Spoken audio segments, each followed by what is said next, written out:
स्वागत है आपका ब्रेक के बाद। और बात उत्तर प्रदेश की, जहां मुद्दों की तलाश में भटक रहे हैं सियासी दल, क्योंकि 2027 में चुनाव है। तो चुनाव सम्मुख है तो मुद्दों की तलाश जरूर होगी। देश में एक्सपोर्ट से को लेकर बची प्रतिस्पर्धा के बीच उत्तर प्रदेश ने तीसरे पायदान पर अपनी जगह सुनिश्चित कर ली है।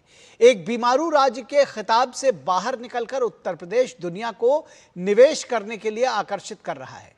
यूपी और जापान के बीच निवेश और औद्योगिक साझेदारी को नई ऊंचाई देने के लिए आज से नई दिल्ली में यूपी जापान इन्वेस्टमेंट मीट 2026 का high level CEO round table session आरंभ हुआ है।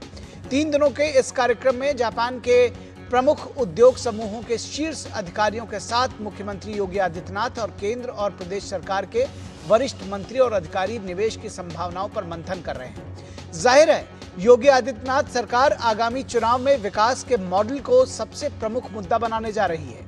लेकिन 2027 के विधानसभा चुनाव की बिसात पर तैयारियां अन्य पार्टियों ने भी तेज की है। समाजवादी पार्टी और कांग्रेस राम मंदिर चढ़ावा चोरी को बड़ा मुद्दा बनाकर सॉफ्ट हिंदुत्व की राजनीति का ऐलान कर दिया है। दोनों दलों ने ओबीसी और दलितों को साधने की कोशिश की है।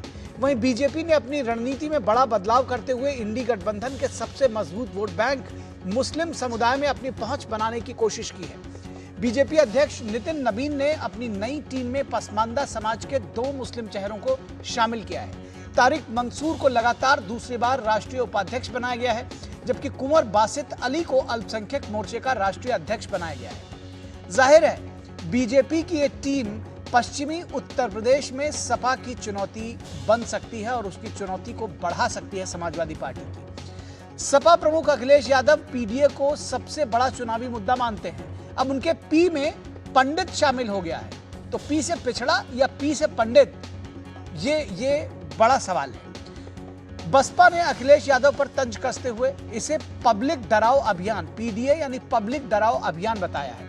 बसपा नेता आकाश आनंद ने कहा है कि समाजवादी पार्टी को सबसे ज्यादा डर बीएसपी से लगता है, इसी वजह से वो लगातार पीडीए की बात करती है।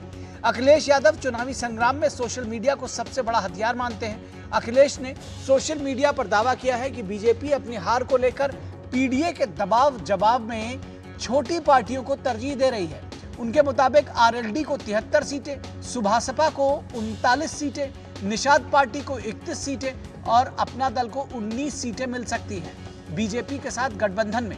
तो इस सियासत पर उसी शैली में पलटवार करते हुए बीजेपी ने दावा किया है कि कांग्रेस पार्टी को यूपी में गठबंधन में 300 सीटें मिल सकती हैं। अखिलेश यादव अपनी हार की जिम्मेदारी दरअसल राहुल गांधी पर थोपना चाहते हैं, यह दावा बीजेपी ने कर दिया। तो इस पूरी सियासत को आप समझ सकते हैं। उधर मायावती ने ऐलान किया है कि उत्तर प्रदेश में आगामी विधानसभा आम चुनाव 2027 की तैयारियों के मद्देनजर बीएसपी में पार्टी उम्मीदवारों के चयन और उनके नामों की पार्टी के कार्यक्रमों की चर्चा तेज हुई है।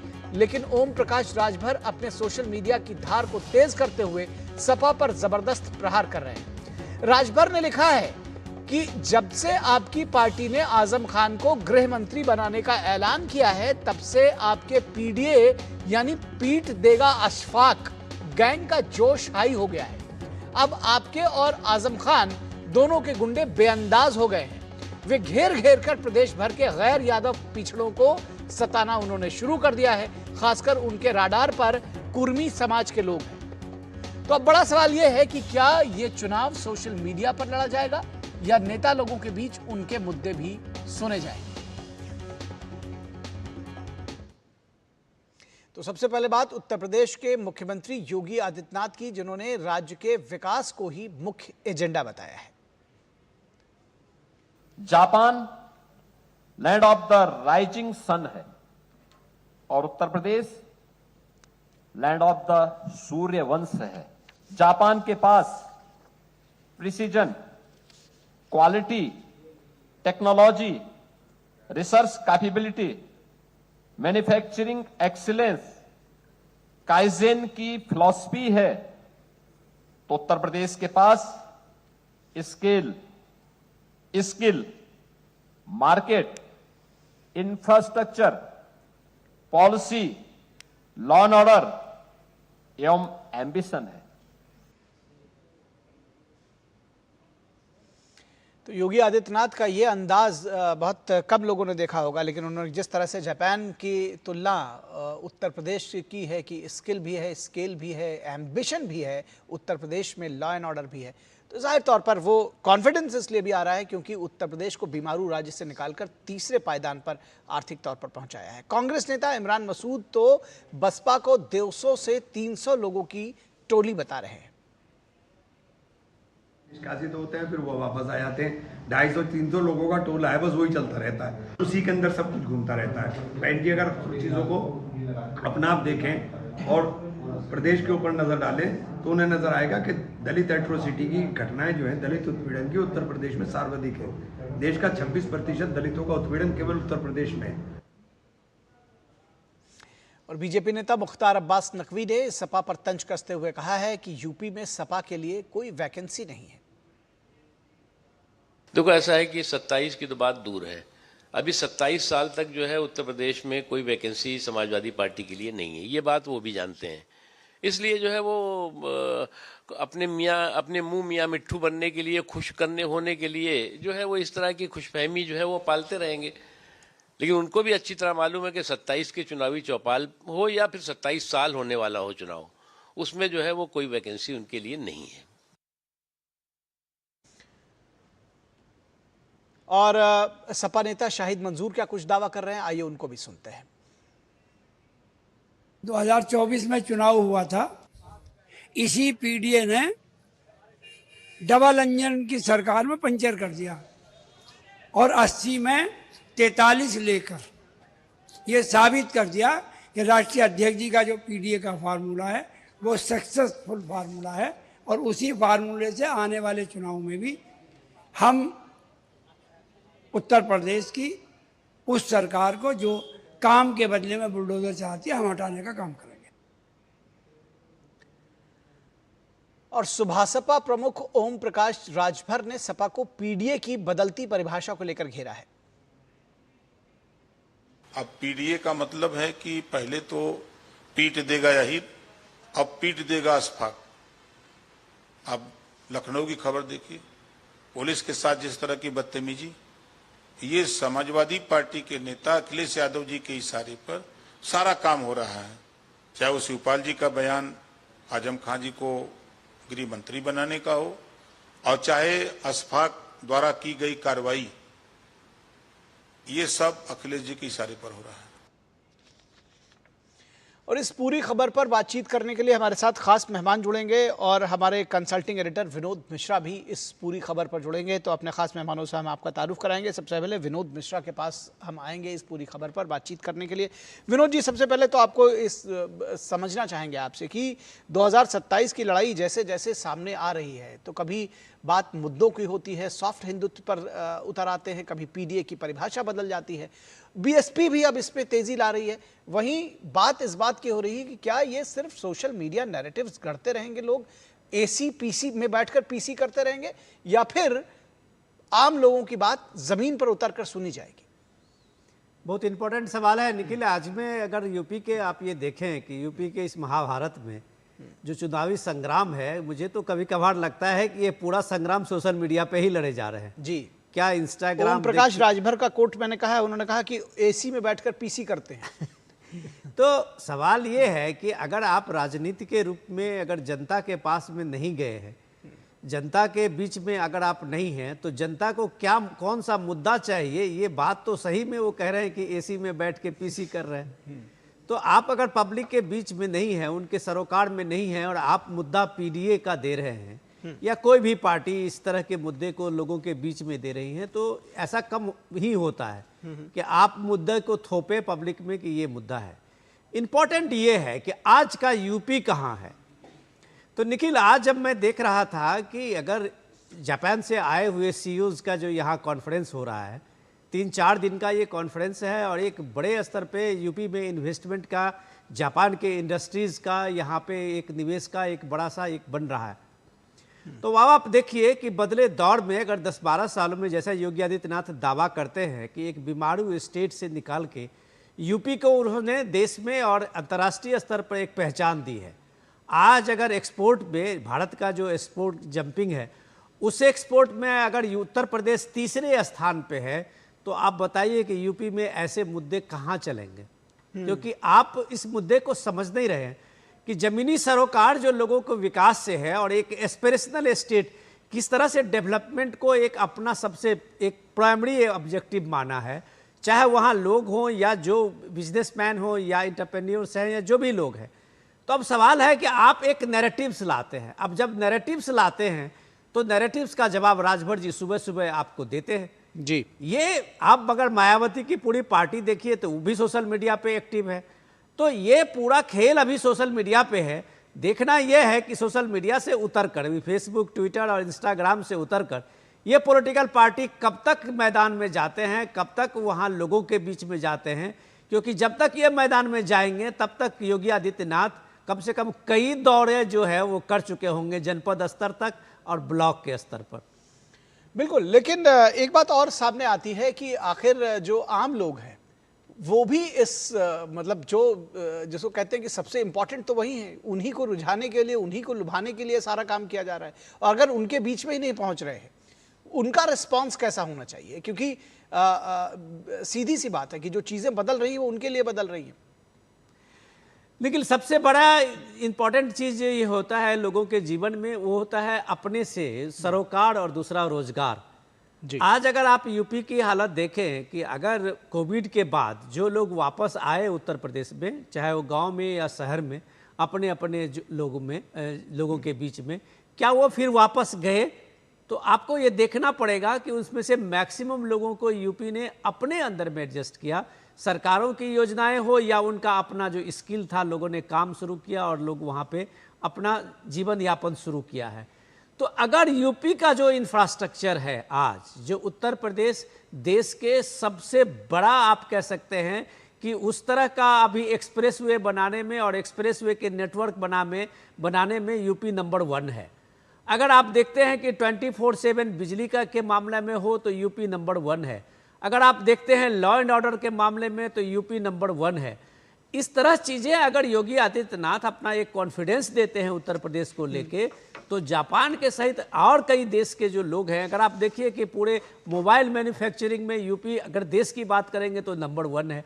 तो आप अगर देखिए कि इन सारी चीज़ों में उत्तर प्रदेश ने एक अपना लॉ एंड ऑर्डर से, अपने इंफ्रास्ट्रक्चर डेवलपमेंट से लोगों में ये भरोसा दिखाया है कि यूपी सिर्फ प्रोग्रेस ही नहीं कर रहा है, यूपी अपने मंजिल को पा रहा है। तो मुझे लगता है कि ये जनता के नज़रों में है और जनता ये चीज़ों को सामने से देख रही है। ठीक है, ठीक है। हमारे साथ विशेष मेहमान जुड़ गए हैं। हमारे साथ आनंद दुबे जो कि बीजेपी के प्रवक्ता है, हमारे साथ जुड़े हैं। आनंद जी, बहुत स्वागत है आपका। हमारे साथ धर्मेंद्र सिंह, समाजवादी पार्टी के प्रवक्ता, वो भी जुड़ गए हैं। धर्मेंद्र जी, आपका भी बहुत स्वागत है। धर्मेंद्र जी, सबसे पहले आपके पास आएंगे। ये लगातार पीडीए का मतलब बदल रहा है, उसको लेकर के चाहे वो बीएसपी हो, बीजेपी हो, ये लगातार आपके ऊपर सवाल उठा रहे हैं। और सवाल एक ये भी है कि सिर्फ पीसी कर देने से या फिर आम लोगों के बीच में जाने की सियासत होगी, कैसे ये चलेगा? क्योंकि सोशल मीडिया नैरेटिव ज्यादा गढ़े जा रहे हैं इन चुनावों में। जी नमस्कार हमारे पैनलिस्ट साथियों और आपके दर्शकों को। देखिए, पीडीए कोई एक तंग कमरा नहीं है कि किसी को बाहर करने, किसी को काटने का। एक खुला मैदान है और सबके किसी को संतुष्ट करने की बात नहीं है। सबको उचित हिस्सेदारी, उचित भागीदारी, राजनीतिक ताकत, समाज के प्रत्येक वर्ग को जो पीड़ित हैं, शोषित हैं, वंचित हैं, पिछड़े हैं, आदिवासी हैं, चाहे पीड़ित अगड़े हैं, ब्राह्मण हैं, चाहे क्षत्रिय, सबको लेकर के साथ चलने का जो समाजवाद का कॉन्सेप्ट है, संकल्प, वो हमारे नेता ने एक उसको पीडीए नाम दिया।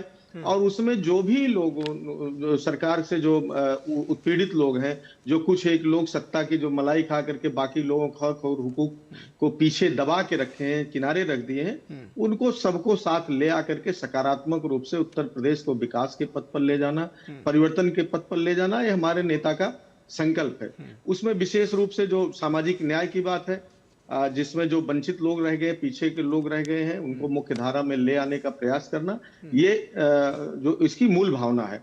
तो ये कहना कि किसी उसमें समय पे परिभाषा बदल रही है, तो असल में जो आपने अभी लास्ट में बात कही कि जो लोग वंचित रह गए हैं, जो पीछे रह गए हैं, उनको इसमें जोड़ने की मुख्य बात थी, वो तो तब तक था जब वो पिछड़ा था। जब उसमें उन्होंने पंडित जोड़ दिया तो कहां से, किस तरह से उनको मुख्य धारा में दोबारा जोड़ने की कोशिश कर रहे हैं? नहीं, आज देखिए, पंडित बहुत ही जागरूक और पढ़ी लिखी कौम है। वो समय समय पर समाज को दिशा देते हैं। क्या आज आप देख नहीं रहे पंडितों के साथ उत्पीड़न हो रहा है कि नहीं हो रहा है? वो उनकी हकमारी हो रही कि नहीं हो रही? उनको मुख्य धारा से पीछे ठेला जा रहा है कि नहीं ठेला है? उनके साथ अपराध उत्तर प्रदेश में बढ़ गया कि नहीं बढ़ गया है? तो जो पीड़ित सब था उसमें वो भी है। समाज के किसी भी तबके का व्यक्ति जो सत्ता और सत्ता पोषित लोगों द्वारा पीड़ित उत्पीड़ित है, उसके साथ हम खड़े हैं। उसके हक हुकूक में कंधे से कंधा मिला करके खड़े हैं, और परिवर्तन के बाद उसको उचित सम्मान और भागीदारी की वकालत समाजवादी पार्टी करती है, हमारे नेता करते हैं। ठीक है, जवाब देंगे आनंद दुबे जी। आनंद जी ये कह रहे हैं कि भाई पी जो है वो समय समय पर बदलता है, जो ही पीड़ित है वही पीडीए में है। किस तरह से आप इसको लेते हैं? नहीं, देखिए, सबसे महत्वपूर्ण चीज है कि पीडीए है क्या, इसको समझना आवश्यक है। पीडीए कुल मिलाकर party of Dimple and Akhilesh party है। डिंपल जी हैं और अखिलेश जी, यही पीडीए है। बाकी सब लोग सिर्फ और सिर्फ यूज एंड थ्रो, लिखो फेंको, जिनका सिर्फ इस्तेमाल किया जाता है इस पार्टी। उत्तर प्रदेश की सत्ता में जब भी समाजवादी पार्टी है, समाजवादी पार्टी का हमेशा दंगाइयों के साथ रहा, गुंडों के साथ रहा है, जो उत्तर प्रदेश उठते खसोटते थे उनके साथ रहा। अब समाज को जाति के नाम पर बांटकर, समाज के अलग अलग वर्ग को एक दूसरे से आकर समाजवादी पार्टी ने की और जमात जो राजनीति उत्तर प्रदेश में स्थापित की, उसको विकासवाद की राजनीति ने योगी आदित्यनाथ जी के सुशासन दल ने और माननीय प्रधानमंत्री नरेंद्र मोदी जी के मार्गदर्शन जो डबल इंजन की सरकार है उसने भस्मीभूत करा है। वह गिर चुकी है, वह खत्म हो चुकी है। सब यहाँ पर जाति और समाज की ये चाहे कितनी भी बात कर लें, ये ब्राह्मणों की बात कर रहे थे, समाजवादी पार्टी के ब्राह्मणों की बात करें तो फिर तो नीरज मिश्रा पर भी जवाब देना चाहिए। और एक अच्छा शेर है अनंत कुमार का कि होने लगी है जिस्म में विष तो देखिए, इस पर कटे परिंदे की कोशिश तो देखिए। और उनकी अपील है कि उन्हें हम करें चाकू तसलियों से गुजारिश। तो ये सबसे बड़ी बात ये है कि ये वो लोग हैं जो खुद ही अत्याचार करते हैं और के कहते हैं कि हम ही यहाँ रहनुमा हैं, लेकिन अब उत्तर प्रदेश की जनता इनके बारे में नहीं आने वाली है और ये कंफ्यूज है कि इनके पीढ़ी में कौन है कौन नहीं है। चूंकि इनकी हकीकत के सामने लगी है इसलिए परेशान है, बार परिभाषा बदल रहे हैं, लेकिन भाग बदले या परिभाषा बदले, उत्तर प्रदेश अब इन पर यह नहीं करने वाला। ठीक है, आकाश आनंद ने भी इसकी एक नई परिभाषा की है, और लोग इसकी परिभाषा दे लेंगे। विनोद जी, इसमें मैं थोड़ा सा इसका फलक का थोड़ा और विस्तार करना चाहूँगा, क्योंकि आपने देखा है कि ट्वीट्स के माध्यम से, जब बात हो रही कि सोशल मीडिया पर ही ज़्यादा एक्टिव है लोग, ट्वीट्स के माध्यम से समाजवादी पार्टी कहती है कि आरएलडी को 73 सीटें मिलेंगी इस बार, जो जब गठबंधन होगा। सुभाषपा को 39, निषाद पार्टी 31, अपना दल को 19। तो बीजेपी कह रही है कि कांग्रेस को तो भाई 300 सीटें मिलेगी, क्योंकि अखिलेश यादव राहुल गांधी के ऊपर ठीकरा फोड़ना चाहते हैं हार का। ये सियासत क्या है? क्योंकि ये सिर्फ एक दूसरे पर लानत मलानत नहीं है, इसके गहरे संकेत, गहरे अर्थ भी हैं।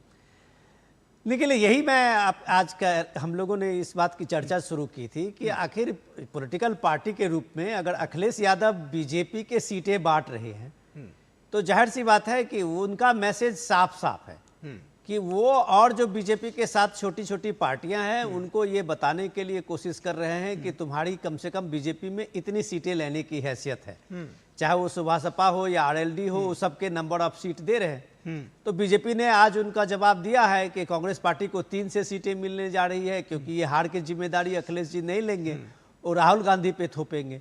अब सवाल इससे भी ज्यादा इंपॉर्टेंट है कि आप अपने प्रोड्यूसर साहब को कहे जी कि जिस गठबंधन की बात सपा और कांग्रेस पार्टी करती है, अगर ये बात ज्यादा धर्मेंद्र जी बताएंगे जी कि अगर वो सीधे सीधे कांग्रेस पार्टी के तरफ से ये कहा जा रहा है कि हम सभी 400 सीटों पे अपने कैंडिडेट देने के लिए तैयार हैं और हमने इसका ग्राउंड वर्क भी शुरू कर दिया है। अजय राय पार्टी के अध्यक्ष हैं, वो भी कई बार ये बात करते हैं जी। लेकिन आज का जो ये सीन है, अगर आप देखिए कि सपा के नेता आसिफ मलिक और खुद इमरान मसूद जी किस तरह से 2 इंजन है दोनों पार्टी के। बिल्कुल, ये वीडियो हमारे पास है। आप एक बार इस वीडियो चलाइए, फिर धर्मेंद्र जी इसका जवाब मैं इस वीडियो को चलाता हूं। ये वीडियो मैं रिक्वेस्ट करूंगा नासिर से कि जरा उसको चलाएं हमारे प्रोड्यूसर से। जो वो बता रहे हैं, एक मिनट माननीय विधायक जी, एक मिनट आप बीच में इंटरवेन नहीं करो। आप चेयर सवाल देना है, नहीं तो आप माननीय नहीं तो हम आप चेयर से अनुमति नहीं आप चेयर से अनुमति लेकर नहीं आप चेयर से अनुमति लेकर के पूछें। अभी एक जब माननीय सदस्य सवाल मेरा है वो क्यों बोल रहे हैं? अरे ये भी कोई बात है, आपका सवाल है, कोई दूसरे का चित्र नहीं है, ये क्या बात हो गई? आप भी पूछिए, आप दिशा की मीटिंग है, कोई दिशा की मीटिंग नहीं है। नहीं दिशा की मीटिंग है, नहीं हम नहीं बता सकते। नहीं ये नियम से चलेगी, नियम से चल रही है, नहीं नियम से चलेगी, नियम से चलेगी, चेयर की अनुमति के बिना नहीं चेयर की अनुमति के बिना नहीं। पहले माननीय सदस्य आप अपने सवाल पूरा कर लें, उसके बाद आप सवाल तो हमारा है, जब हम संतुष्ट नहीं है जवाब से, तो आप कौन आगे थोड़ी ना बढ़ गए ना। माननीय विधायक जी, मैंने सिर्फ मदद की तो आप गलत जानकारी को दे रहे हैं।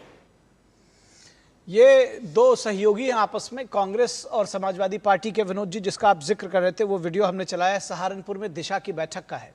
तो ये ऑन ग्राउंड कैसे मिलेंगे कार्यकर्ताओं के साथ में, आपस में कितने मतभेद हैं, मैं चाहता हूं आप एक इस पे कमेंट करें, उसके बाद मैं इसका जवाब लेने के लिए धर्मेंद्र सिंह के पास जाऊंगा। मैं बस यही याद दिला रहा हूं धर्मेंद्र जी को कि सोशल मीडिया का इम्पैक्ट यही होता है कि आप अगर पूरे 40 चुनाव के मुद्दे अगर इसमें ढूंढेंगे तो आपके सपा के और कांग्रेस के बीच में किस तरह का तालमेल है, तो वो आपने आशु मलिक जी को और अभी आप इमरान मसूद साहब के दोनों को अपनी चीज़ों में देखें कि एक मीटिंग में जो वहाँ के क्षेत्रीय मीटिंग है, डेवलपमेंट का प्रोजेक्ट है, और एक दूसरे को बोलने देने के लिए तैयार नहीं है।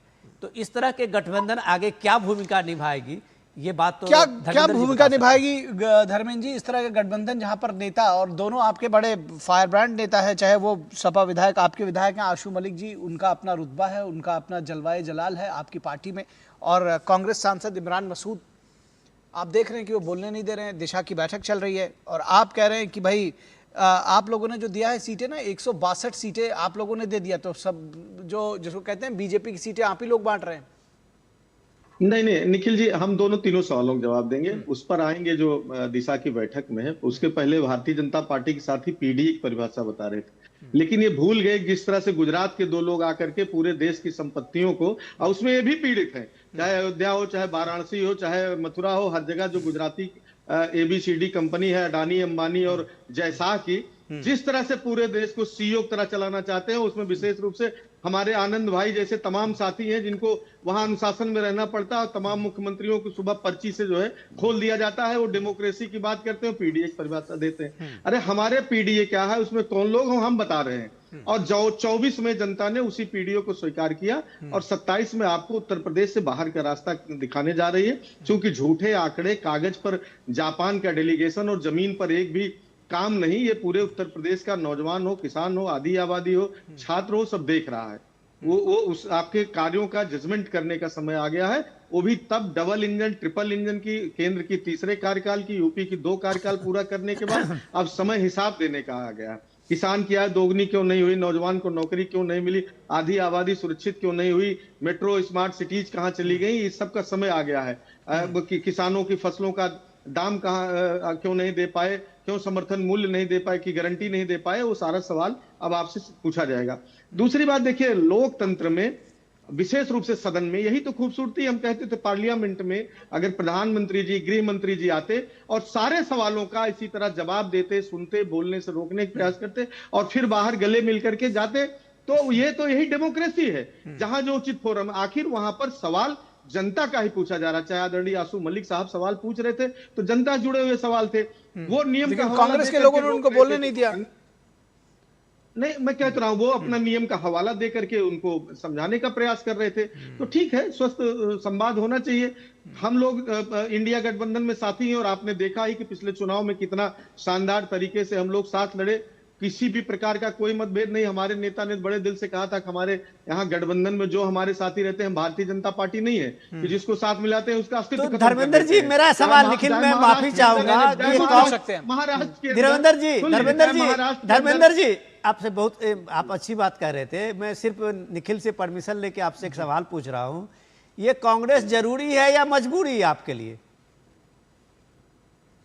लोकतंत्र में वैचारिक गठबंधन होता है, समय के हिसाब से जो विचारों की धार तीव्र या स्लो चलती है, समय के हिसाब से विचार कैसे बदल सकते हैं? आपने कहा समय के हिसाब से विचार बदलने नहीं, नहीं, समय के हिसाब से, विचारों की तीक्ष्णता और उसकी डिमांड के हिसाब से।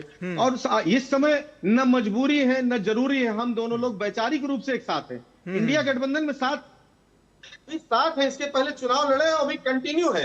ये कहना कि गठबंधन, ये तो उसके लिए पूछिए जो अभी तमाम लोग बाहर हैं, जो किसी इस गठबंधन या उस गठबंधन जाने वाले हैं। दूसरी बात, जो हमारे नेता ने सीटों की बात की, देखिए वो हम अपने मन से कुछ नहीं कहते। ये गठबंधन के, भारतीय जनता पार्टी के, एनडीए के जो उत्तर प्रदेश में घटक दल हैं, उनके जो सूत्र हैं वो कह रहे हैं, जो मंचों से बोल रहे हैं। अभी आपने संजय निषाद जी को देखा, उन्होंने कहा कि मैं तो धरना देने जा रहा हूँ, मंत्री पद मुझे नहीं चाहिए। आपने वादा किया था पिछड़ों को सम्मान देने का और निषाद बिरादरी को दलितों में शामिल करने का, आपने धोखा दे दिया। ओम प्रकाश राजभर जी ठीक है, इस समय किस मजबूरी में बोल रहे हैं, वो भी यही आरोप लगा के जब छोड़े थे कि इन्होंने पिछड़ों का हक मारने का काम किया, पिछड़ों को धोखा देने का काम किया। ठीक है, आप लोग अपनी बात रखेंगे, जाहिर तौर पर अपनी बात रखेंगे, लेकिन ये बड़ा हास्यास्पद है। आप अमित शाह तक की बात लेकर के आए, अमित शाह जवाब देने के लिए तैयार थे, आप लोगों ने सुना नहीं, आप वॉकआउट करके चले गए, आपने उनको बोलने नहीं दिया। फिर आप कह रहे हैं कि नहीं, सुन लीजिए ना, फिर आप उस बात को यहां तक चूंकि आप लेकर आए इसलिए मैं कह रहा हूं। फिर क्योंकि बीजेपी का तो कहना है भाई, वो लेकर के आए थे कि हम वो जवाब देना चाह रहे हैं, आप लोगों ने सुना नहीं, तो अब आप कह रहे हैं कि नहीं उन्होंने सुनी नहीं बात। सुन लीजिए पूरी बात, उसके बाद फिर आप कह रहे हैं, उसके बाद आप कह रहे हैं कि भाई ये लोग ओम प्रकाश राजभर जाने किस दबाव में बोल रहे हैं। तो जो आपके खिलाफ बोल रहा है वो दबाव में बोल रहा है, जो आपके फेवर में बोल रहा है वो अपने मन से बोल रहा है। ये तो ठीक है, आपकी सियासत की भाषा है सर, लेकिन ठीक है, ठीक है। मैं ओम प्रकाश राजभर जी ने कहा था, हम अपनी तरफ से नहीं, ओम प्रकाश राजभर जी ने भाजपा को जाने क्या क्या कहा तो अलग विषय, लेकिन अभी उन्होंने आपके सामने एक इंटरव्यू में कहा था कि जितना जो मदारी जैसे कहता है हम तो उसी तरह नाचने बोलने ठीक है।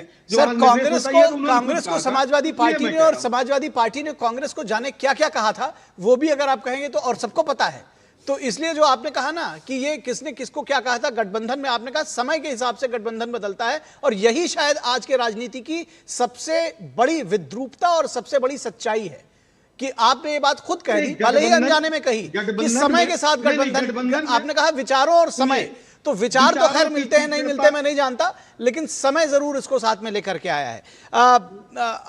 मैं चाहूंगा कि आनंद दुबे जी ये बताइए कि किस तरह से ये सारा आप लोगों के लिए जो एजेंडा है दरअसल इन चुनावों में वो किस तरह से आगे रहेगा, क्योंकि आपके जो नेता हैं उत्तर प्रदेश में योगी आदित्यनाथ, वो विकास की बात कर रहे हैं, ये कह रहे हैं नहीं जी विकास तो ट्रैक से उतर गया है। कहां विकास हुआ है? विकास पर सबसे बड़ी बात, जी बोलिए जी मैं ये कह रहा कि इन लोगों ने हमेशा उत्तर प्रदेश विनाश किया, और जिनकी कामना आज विनाश हो तो उनके आंखों पर वो विकास चश्मा है कि वो विकास को देखे। अब मैं छोटा सा आंकड़ा बताता हूँ कि उत्तर प्रदेश में जब अखिलेश यादव जी सरकार थी, उस उत्तर प्रदेश जो जीडीपी का जो आकार था वो कुल 13 लाख करोड़ था, आज वो 30 लाख करोड़ से ज्यादा है। उत्तर प्रदेश में अखिलेश जी की जब सरकार, तो उत्तर प्रदेश का बजट पेश होता था वो 3,40,00,000 करोड़ का बजट था, आज वो 9 करोड़ से ज्यादा है। उत्तर प्रदेश में प्रत्यक्ष आय जो थी उस समय 40,000 रुपए, आज 1 से ज्यादा है। उत्तर प्रदेश में निर्यात है वो उस समय 84,000 करोड़ था, 2 लाख करोड़ से ज्यादा है। उत्तर प्रदेश में चाहे फसल खरीदने की बात हो, आज 1 हफ्ते में किसानों को पेमेंट मिलता है, 3 लाख करोड़ रुपया गन्ना किसानों को पेमेंट किया गया, और इनके कार्यकाल का भी उधार हमने फिट किया। इसके अलावा चाहे एक्सप्रेसवे हो, चाहे मेट्रोज हो, चाहे लॉ एंड ऑर्डर हो, किसी चीज में ये उत्तर प्रदेश की पिछली जितनी भी सरकारें नहीं है, ये समाजवादी पार्टी की रही, बहुजन समाज पार्टी की रही हो, उन्होंने जितना कार्य 10 साल में किया उससे 3 गुना हमने इन साल में किया, और बेहतर कानून व्यवस्था के साथ किया है। अब बात रही कि इनके गठबंधन की, तो आपने वीडियो दिखाया ही, इसके पहले आप ही चुके हैं, और कोई भी इन साथी, चाहे वो ओम प्रकाश जी रहे हो, चाहे केशव देव मौर्य रहे हो, चाहे कोई आओ, चाहे बहन आई हो इनके साथ, चाहे कांग्रेस की, सबसे इनकी खटपट ही रही है। मैं कहूँ रही कैसे बेर के संग वहलत रसा अपने के पतंग, तो ये कुल मिलाकर यह गठबंधन है, ये उत्तर प्रदेश के मामूम जनता को, भोली भाली जनता को ठगने के लिए जो गठबंधन बना है कि कलाई खुलकी है, चौक में खटक फटाक का सपना कर जो काठ की हड़ चढ़ाई गई थी वो जल के हो चुकी है, और इस बार जनता इस ठगबंधन को निपटा मूड बना के नहीं तो क्या विकास मुद्दा रहेगा? निखिल जी, विकास नहीं नहीं, मैं आ रहा हूं क्योंकि इन्होंने एक बात ये बात ठीक है कि आपने विकास बताई इतनी सारी बातें, क्योंकि हमने तो विकास का आंकड़ा दे दिया। ये गरीबी बात करते हैं, इनसे पूछ लीजिए कि समाजवादी पार्टी 12-17 के कारण में कितने गरीबों को मकान बनाया। 36,000 मकान बने का शिलान्यास अखिलेश यादव जी ने किया और उसमें से केवल 3,000 मकान बना पाए और हम 9 साल 62 लाख परिवारों को मकान बना देने का काम किया है। उत्तर प्रदेश शौचालय बना हमारी सरकार, घर मिला हमारी सरकार, गरीबों के खाते खुले तो हमारी सरकार में, गांव में सड़क थी हमारी सरकार में। ठीक है धर्मेंद्र जी, ठीक है जवाब लेते हैं। बुलंद कर रहे थे या परिवार की भी दूर कर रहे थे।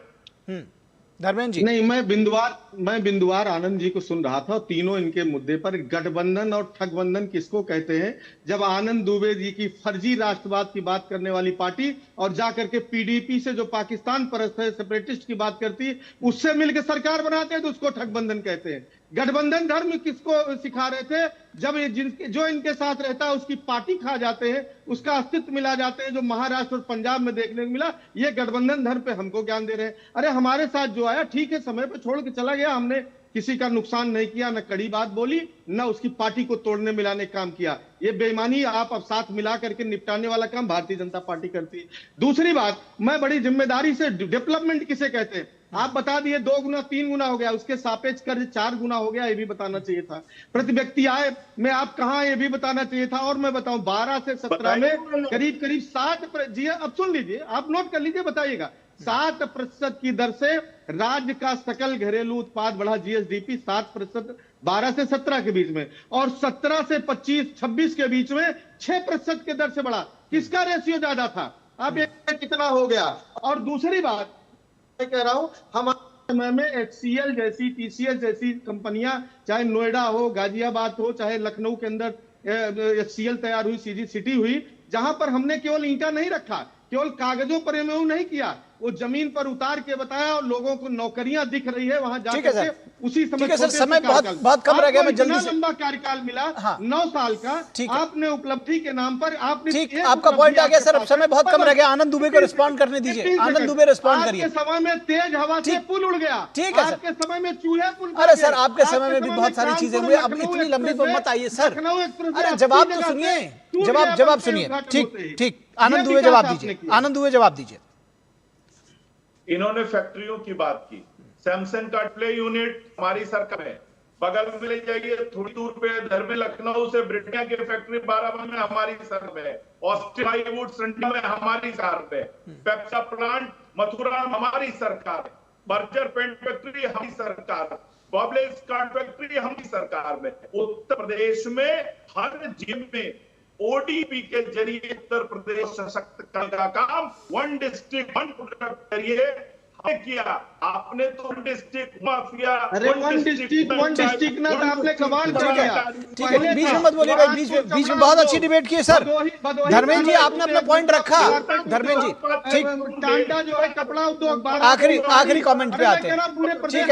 ठीक है, मुरादाबाद की पीतल, ठीक है सर, ठीक है, चलिए ठीक है सर,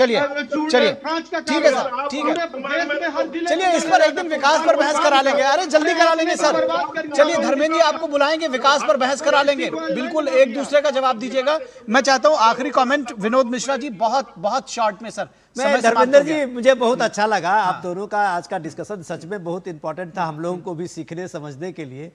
लेकिन जयंत जी के लिए अगर कहते हैं अखिलेश जी कि हमने 54 को रुपया बना दिया, तो अब ये बताइए कि यूपी में जो रुपया बनाने वाला जो अखिलेश जी का अपना तजुर्बा है, इस बार वो रुपया किसको बना रहे हैं? अपने सहयोगी दलों में से। अगर मान लीजिए जयंत जी एक पश्चिम यूपी में एक बड़े, और आप कह सकते हैं कि एक बड़ी पार्टी के रूप में उनको सहयोग किया है, लेकिन अखिलेश जी ने उनको रुपया बना दिया। अब बीजेपी के लिए पश्चिम यूपी में अगर जयंत जी उनके साथ में है, तो ये क्या दूसरा रुपया आप तलाश रहे हैं, या फिर अखिलेश जी खुद जानते हैं कि जिसपे वो हाथ रख देंगे वो रुपया बन जाएगा? ठीक है, ये सारी चीजें हैं, लेकिन इतना जरूर है कि योगी आदित्यनाथ के स्पीड और स्किल में बीजेपी के साथ में मैच करने में अभी सपा को और दूसरी पार्टियों को बहुत मेहनत होगी। आप दोनों पार्टियों को बहुत बहुत शुभकामनाएं देते हैं, लेकिन कम से कम मैदान में दिखिए। ठीक है, शुभकामना इन दोनों लोगों को है। विनोद जी, शुभकामना आप दोनों लोगों को है, सभी को है। आनंद दुबे जी, धर्मेंद्र सिंह जी, विनोद मिश्रा जी, बहुत शुक्रिया आप सभी लोग का हमारे साथ जुड़ने के लिए। और शुभकामना इन सभी लोगों को है, लेकिन दरअसल सरोकार जनता का होना चाहिए कि आखिर जनता क्या सोचती है, क्या चाहती है, और विकास किस तरह से तेजी से सरपट आगे भाग सके, कैसे विकसित हो प्रदेश, ये देखने की बात है। उत्तर प्रदेश के विशेष